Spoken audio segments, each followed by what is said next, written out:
My Lahore, the beautiful city I have called home all my life, the city of love and splendor.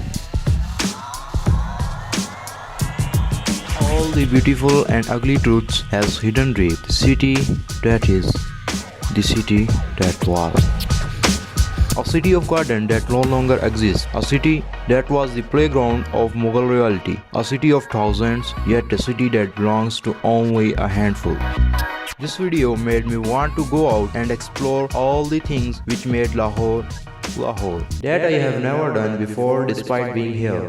Too much history of Lahore that goes way back to 11th century, the time period of Mahmud and Ayaz. Ayaz being the main architect force behind the Delhi Sultanate, Mughals, the Sikhs, the British, whoever came here, Lahore had to be the main city at some point. Lahore is the second largest city in Pakistan, the capital of Pakistan's hegemonic Punjab province. City with its grandeur past is considered as the epitome of Pakistani nationalism, be it military, judiciary, politics and the bureaucracy. The dominance of Punjabis, especially of Lahore, is quite visible in Pakistan. After the partition of India when Pakistan was formed, the nationalist historian of the latter systematically started removing that portion of the history which according to them was un-Islamic. The history is a part of that process.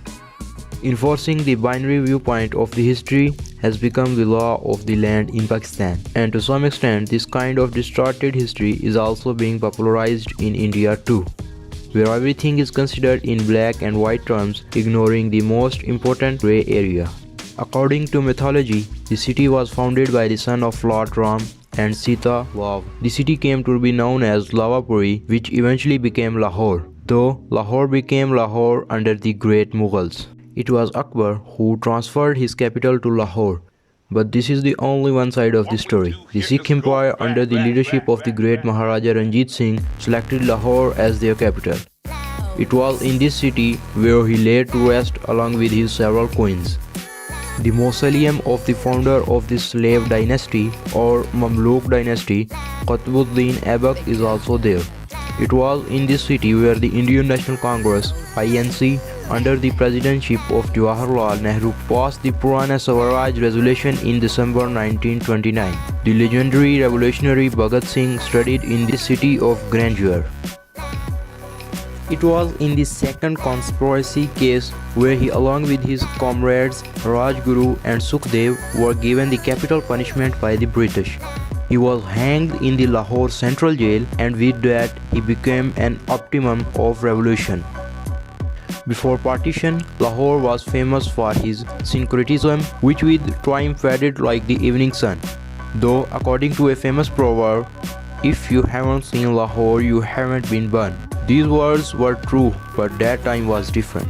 At present, the residents of this majestic city are just running away from their past because it doesn't suit their experiences. I will end up with this motto: a man's feet should be planted in his country, but his eyes should survey the world. There is still hope for me to wander in Lahore, romanticizing the city with the nostalgia of long gone past.